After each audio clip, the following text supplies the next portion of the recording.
Welcome to the Intern Academy Gradcast. It's the culmination and continuation of decades of ministry being poured into each new generation. Listen in to intern graduates from all generations and learn what it really means to be a part of this pipeline of leadership that is changing the world one internship at a time.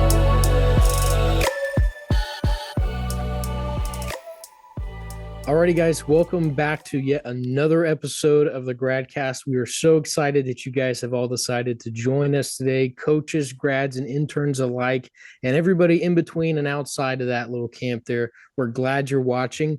We have a great episode planned for you. We have another awesome grad that's going to share a bit of his wisdom with us, but we're going to begin, right, with a very important question, as we do on the Gradcast. Mr. Caleb, are you ready? I'm ready. Okay. So unfortunately for the viewers, they don't know this. They may get the hint. But this has been filmed, what is it, a day before Valentine's Day? We are on Valentine's Eve, okay?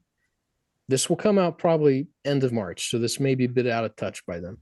Nonetheless, Valentine's Day occupies a heated, sometimes very controversial position in the hearts and minds of many Americans, okay? Do you, sir, as a married man, the wife is out with the kids, so I think you might get some freedom there to answer this question. Are you yourself an enjoyer of Valentine's Day, or do you find it somewhat overrated? This is a great question. Hotly debated, as you said. For myself and my bride, we have never been Valentine's Day people. It has never been. I mean, from the very beginning of our relationship, which we started dating in February. Well, we started talking in February of way back in 2010, and so we had that first Valentine's Day when we were. I mean, things were fresh. And my wife just walked in. Bad communication on our part. You're fine. Go around. Yep. So yeah, no, we've never done the Valentine's thing. We decided early on that we were going to try and love each other well all the time, rather than on a special day. Now, that is not at all to knock those that hold a different opinion. I think there can be great fun, and it's fun to be had around a special day like that. It's not for us, though. I hold no judgment. There you go. Caleb, Mr. Caleb, that was a very diplomatic answer, and I'm sure our viewers will appreciate such. Now, I'm joined by my other two co-hosts, Abby and Nate, and they are going to chime in and give their opinion again on this very controversial issue facing our culture these days. Abby, what do you think? You're a married young lady. What do you think of Valentine's Day? Believe it or not, growing up, I hated Valentine's Day. I was like, this is ridiculous. I don't need to spend extra money on a certain day to show people I love them. I can do that any other time of the year. I started dating my husband, lo and behold, his favorite holiday is Valentine's Day. I'm not kidding. Oof. And I was like, what man enjoys Valentine's Day? I was so confused. I thought he was lying. No, but he's just like, he really was just like, it's a cool way. It's a fun way to get to like celebrate. And yeah, I can still love you all year round, but like we get to do it extra special. And I was like, it took me a while when we were dating. I was like, no, I don't believe this guy. This is still overrated. But then like we had our first Valentine's Day together. We got engaged actually like 3 days later, but we were celebrating it that day. And so it's kind of been a special thing ever since that. I personally think it's still overrated. So I'm kind of like, I could take it or I could leave it. Yeah, my husband loves it. I'm kind of like, it's sweet, I guess, but Yeah. It's a There long you way of go. answering that. No, that's perfect. Nate, what do you think, my man? What's your thoughts? Yeah. Well, first of all, the only thing I'm in love with right now is my ministry. Ooh, So I can get I'm any amens from the There it crowd. is. yeah, But Valentine's Day for me has always been just another day on the calendar. And I guess just because there was one time I actually celebrated Valentine's Day with somebody else, and they were 8 hours away. So a day wasn't really celebrated. And so for me growing up, I was just kind of like, it's just another normal day on the calendar. And my thing that I'd never understood is there's this thing going around now. It's called Galentine's. oof, And so what it Yep. is all of the girls get together as like this Valentine's Day thing. And I'm like, where's the bro Valentine's Day? Like, where's the Brolentines? Like it's got to be something. But anyway, it was just a normal day You need for to start me. it. Yeah, something where we don't spend money either. It would be great. exactly. Um, There you go. like, just watching sports at a house or something would be great. That But already sounds um, very bro. right, exactly. Perfect. Um, so it was always just another day for me. There you go. A very interesting opinion by my co-host Nathan. Well, guys, I got to tell you. So I myself, I'm married. My wife and I, thankfully, I praise the Lord every day and thank Him in my prayers, morning and evening, continuously, that we are both of the same mind on this issue and that it is overrated. However, we enjoy the holiday. I do want to be diplomatic and don't want to get canceled on the Gradcast. So I will say that we also enjoy the holiday because in our day and age, it's kind of rough out there. Okay, so a day where you're celebrating love can't be a bad thing, right? Maybe it can.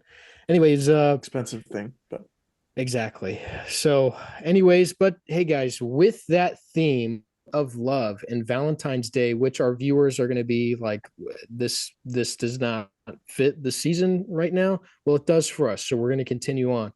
But we have Caleb here with us to dive into, Valentine's Day is all about relationships. How do we find, especially those of us that are going into ministry, IA's big with the interns and the grads. How do these interns and grads, if they're not already married or dating, how do they prepare themselves for the person that we believe, if you're called to marriage, God has for you?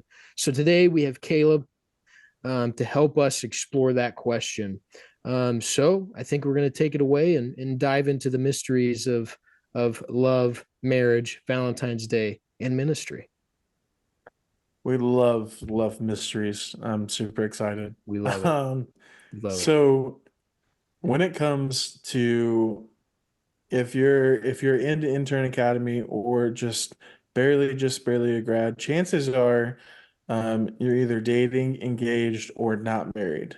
And so what does it look like to set yourself up to be a godly spouse? And whether you're female or male, both have different roles, but what does that look like?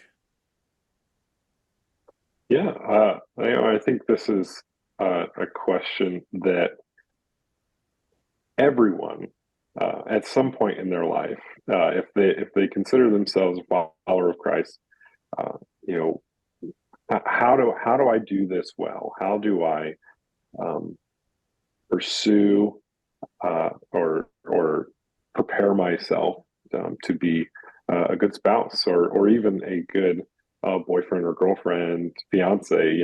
All steps along that process. And I think that when we ask that question, we're often looking for practical things that we can do or practice. And and if you'd asked me this question, 10 years ago, I think my answer would have probably lined up a little bit more in that camp with maybe some practical advice in my, coincidentally, in my own inexperience.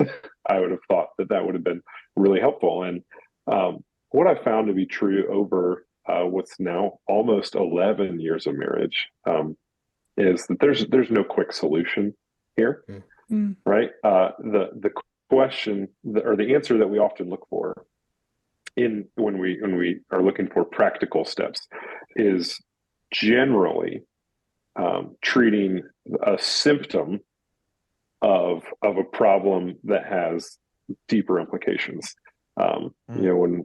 When we look at who God calls us to be in general, as believers, as followers, as disciples, I don't think that our answer to this question really, if we're honest, is different to this question than it is to how do I be a godly disciple? And because the one thing is, I don't think we're never going to be ready.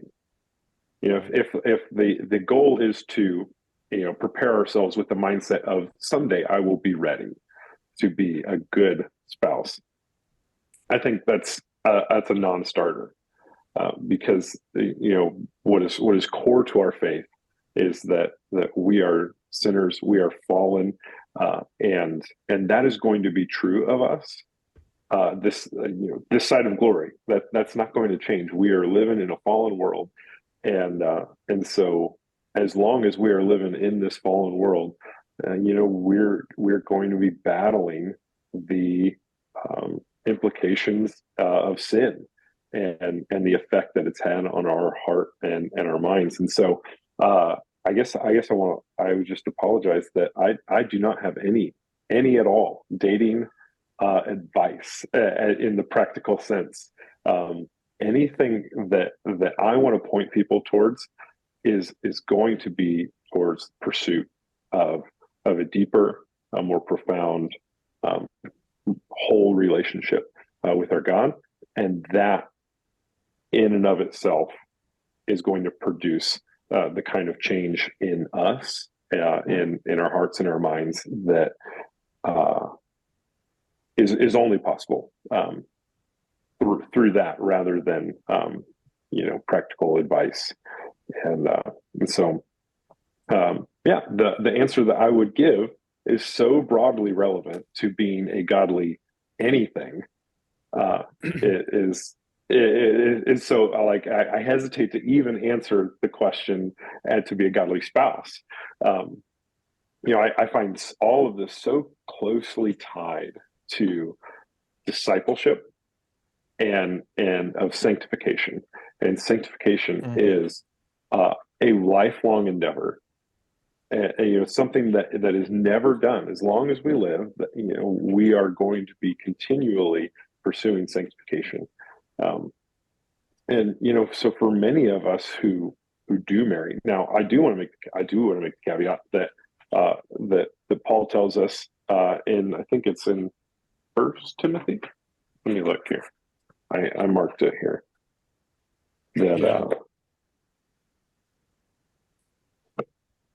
give me just a hot second here. Sorry, I should have this. No, that's fine. You're good. This is so good. I'm sitting here like, you're spitting truth. This is so good. So this is in 1 Corinthians chapter 7, starting in verse 6. He says, "Now as a concession, not a command, I say this. I wish that all were as I myself am, but each has his own gift from God, one of one kind and one of another. To the unmarried and to the widows, I say it is good for them to remain single, as I am. But if they cannot exercise self-control, they should marry. For it is better to marry than to burn with passion." So I think that's first and foremost to make that concession that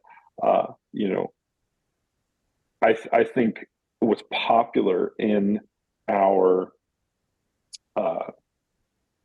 this day and age in American Christianity culture, the universal assumption is that everyone is either wants to be married or is going to be married, and that is good, which it is. It's good to be married, and we see that marriage is a reflection of Christ's relationship with the church, and so we would never want to take anything that God says is good and call it not good, and so we make that concession free and clear. But we also must recognize that there are people, whether they are ready to admit that or not, that God is called to singleness, and that is a good and glorious thing as well.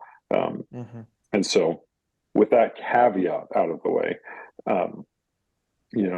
when we are for what I was going to say earlier is many of us that do marry, our marriage is a significant part of our ongoing sanctification. And so the idea that we come into this thing prepared or ready to be a good spouse, I think is probably an unhelpful way to look at it.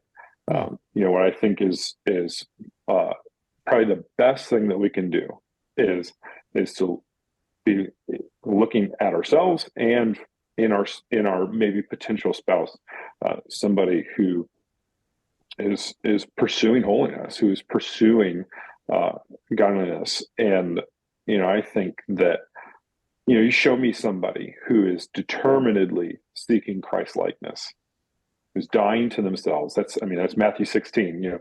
Denying yourselves, taking up your cross, and following Him. That's somebody who is going to make great effort to honor, to love, to care for, to cherish their spouse. And I'm not at all saying that they'll do that perfectly, but I have much higher hopes for the man or woman who is laboriously putting the needs of others above themselves, rather than their own needs or desires. That's in Philippians 2. Paul tells us that do nothing out of selfish ambition, but in humility value others above themselves. And so, all of these things that we would say we desire in a spouse are things that we desire in a brother or sister in Christ in general, and they are things that we should desire for ourselves as well. And I think that one of the things that we also have to acknowledge and admit is the understanding that love is not a feeling, right? That this should not be news to the believer. We love is a commitment and a choice that even in the times when I don't feel like it, I'm choosing to love you because of this commitment. Now, I think most often what we would refer to as love is really affection, and I love affection, and I think that it's an important part of a marital relationship, but it's certainly not going to always be there. I was talking to my wife. This conversation literally happened, I'm thinking, a month ago, and we're just reflecting on how we've been married for over 10 years now, and there are still things that we are learning about one another, and just really out of appreciation and just like admiring how complex it is, and how many layers there are to growing in love with somebody else over the course of a lifetime. And and if you had looked at the marriage that in those first couple of years, that marriage, that Caleb, that Morgan, looks very different than the one that we see today.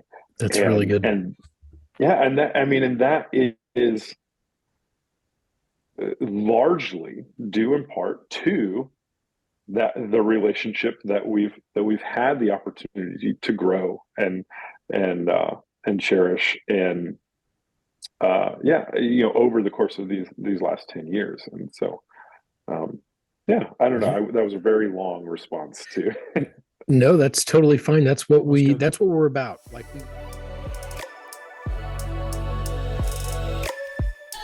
we know that one of the hardest things about helping people get into ministry is having a way to point them forward after they've felt their call to ministry, especially with students who are in high school or even some in middle school who are thinking about what it's like to maybe work in ministry or feeling like God is calling them to be in vocational ministry. And we want to give you a tool from us here at Intern Academy that's called our Called to Ministry devotional. It's something that you can go through, especially you youth pastors out there or people who work in church ministry, or even if you just have a middle schooler or a high schooler in your life who feels like they might be called to ministry. We want to challenge you to use this tool in ministry with them, that you are able to walk through it with them and talk about what it might be like for them to seek out that call. It's completely free, 100% something that we just want to give you as a tool and be able to just make sure that we can see the next generation be a part of what God is calling them to do.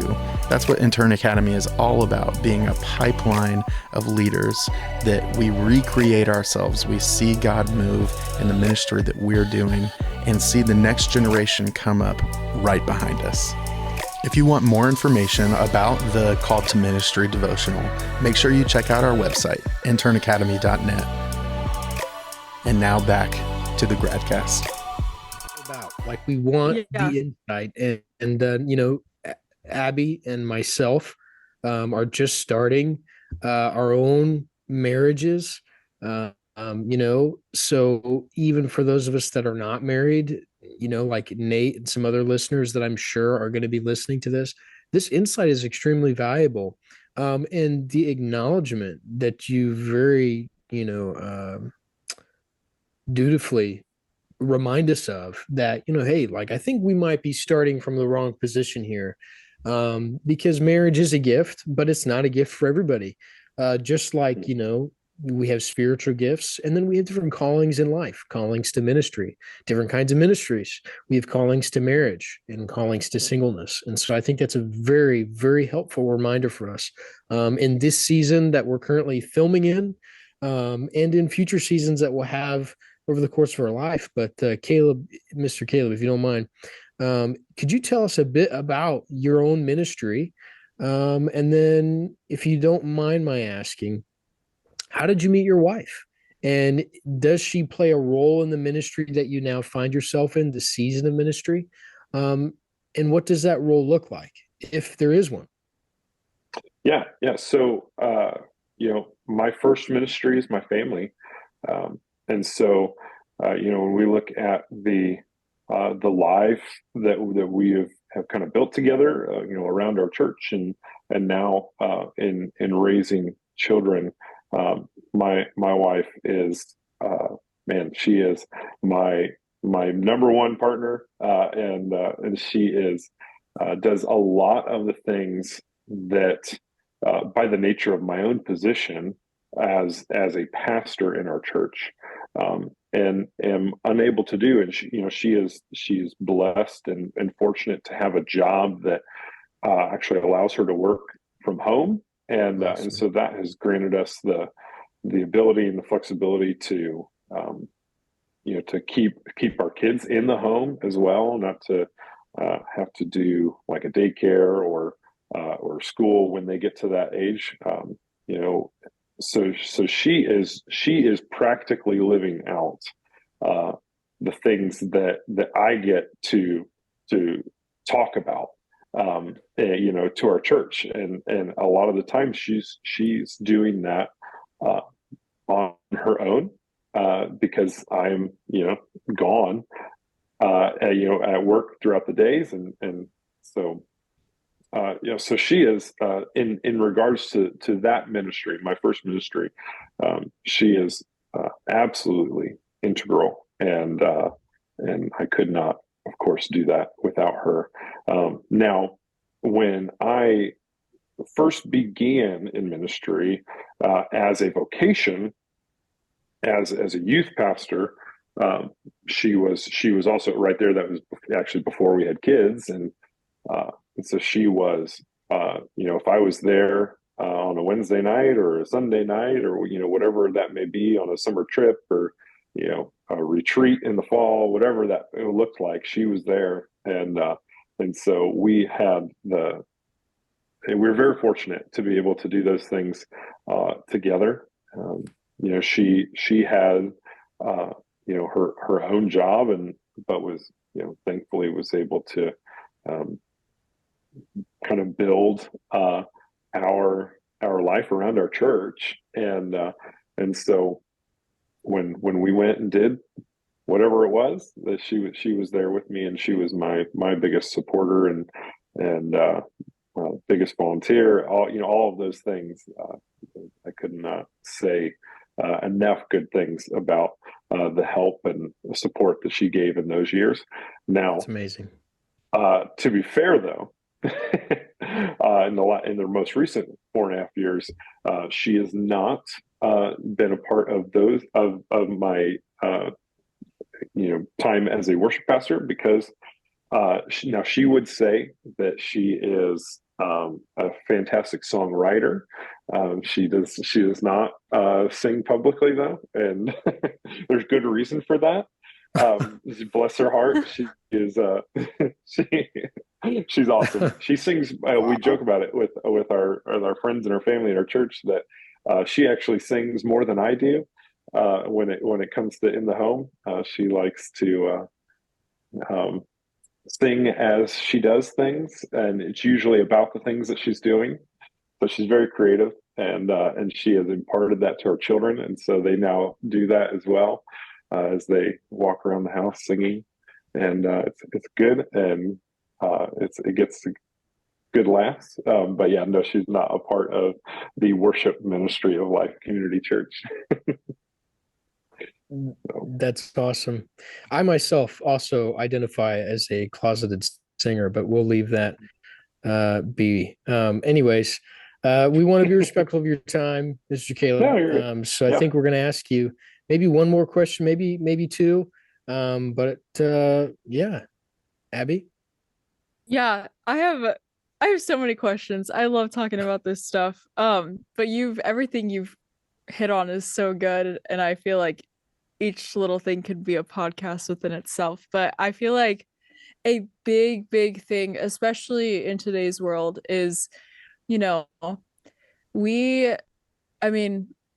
date differently, like as Christians, and we are engaged differently. We are married differently than the world. And I'm just curious what it looked like for you and your wife when you guys, went through your dating season, your engaged season, kind of what it looks like shifting from that towards being married. Like, what did you learn about yourselves, about God, just kind of that transition and that sanctification process? Because I feel like I'm married 6 months tomorrow, and I learned so much, and I had no idea, like, oh my gosh. And it's been so beautiful, and it's work and it's time, but it's the most incredible thing ever.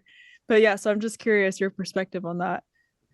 Yeah, it's interesting because when you first dive into this beautiful thing called marriage, that was God's idea and is for our good, but we just don't know what we don't know, right? Right. We Yep. we think we come into this with great expectations, and often those great expectations are centered around this other person, this significant other, right? And for myself, the way that we did things, I really wouldn't recommend, because it was hard.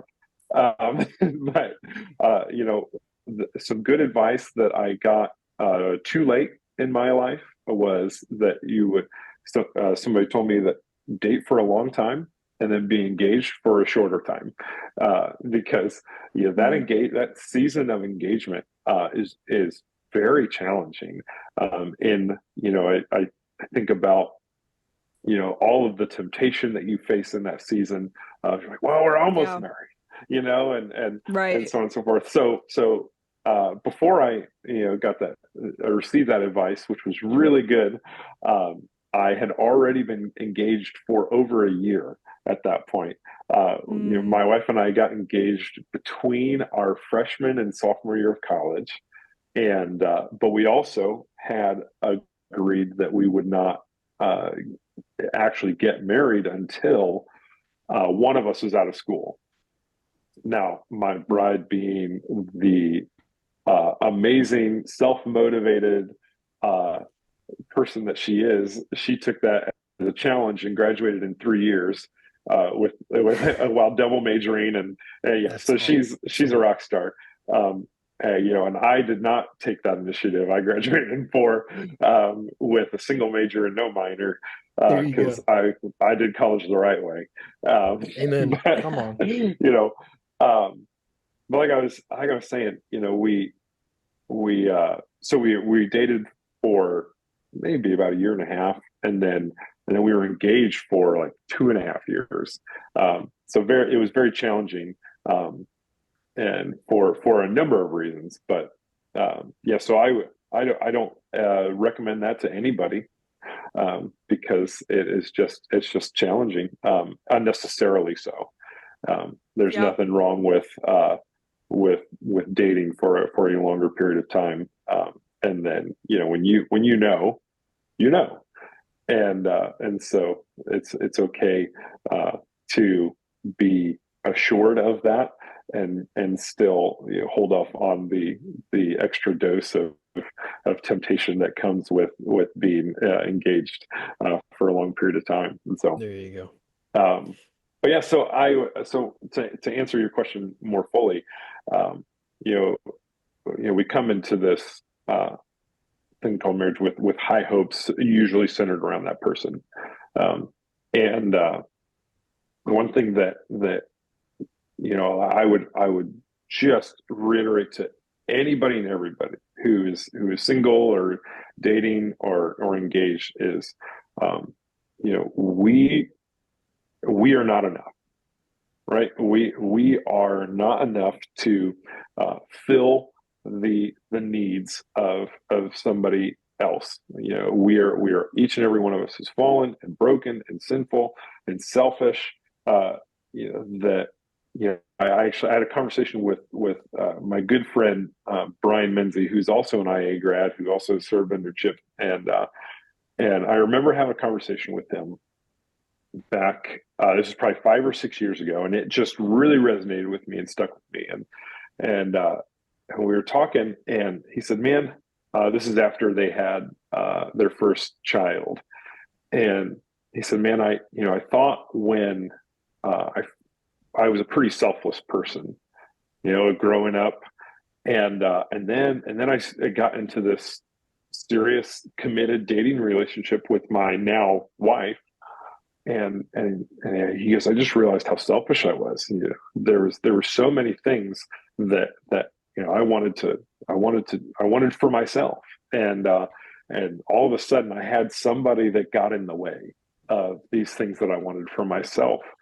And he goes, so time goes on, and we work through these things, and before too long, I'm starting to feel like, man, I really am a selfless person. He goes, and then we got married, and it's just a whole nother layer to it. And he goes, and he's like, holy cow, I am so selfish, and now I've got all these things that I just have to die to, and then again, that progression happens, and it starts feeling good. And he goes, and then we have our first kid, and once again, I just realized how selfish I am, and it was just a very marking conversation that I had with him, because I could see it in myself and in my own marriage and in my own relationship. We didn't have any kids at that point, but it allowed me to go into that with this perspective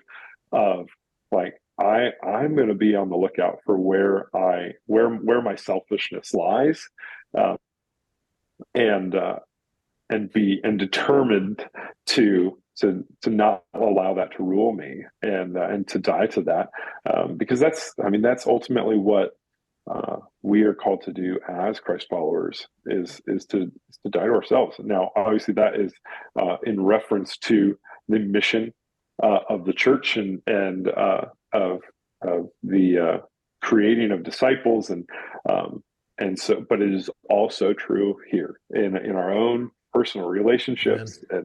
And so yeah, so that's why I, like I already talked about, I just think that so much of this is about the pursuit of, first and foremost, of a deeper, fuller, more robust relationship with our God, right? Because whether or not you're searching for somebody to share a life with, that pursuit is not in vain, right? As if whether or not God has somebody in mind for you to share a life with, whether or not God has determined for you to be single, this is a pursuit that is worthy, either way.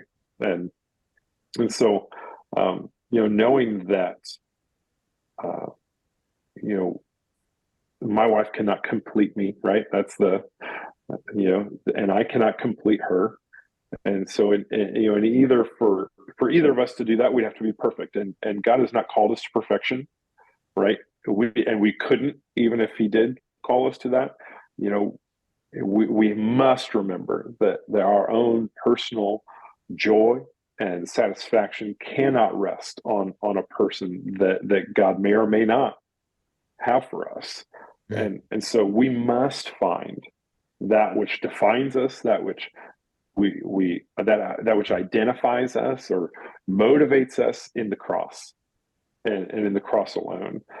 When we do that, we will inevitably, over time, through this process that we call sanctification, become somebody who is much more likely to love well, to value others well, and that is somebody who we want as a spouse, right? Amen. I think there are things that we can emulate, and things that we can't about God when we look at the character and the attributes of our God. And so let's pursue those things that allow the sanctifying work of the Spirit to do a work in us. And think of grace and of mercy, and the way that our God is long suffering with us in our continual cycle of sin. That His mercy is what new for us every morning, and so. Like I said, we pursue those things. We are inevitably going to become somebody who somebody is going to be excited to marry. So that's, I think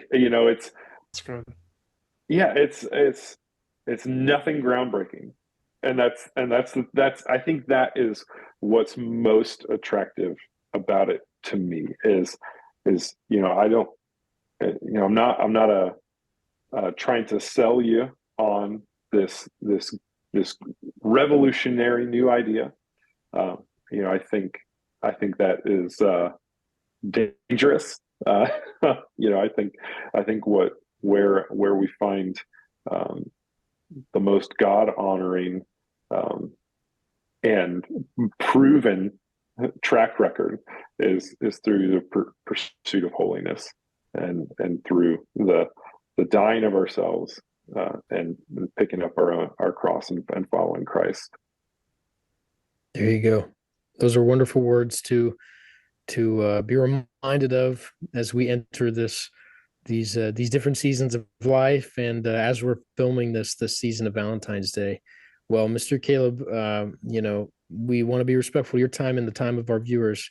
But I tell you what you've shared with us, we very deeply appreciate. And you may think that it wasn't any revolutionary ideas, but I think it may have been a bit more revolutionary than you think. Yeah.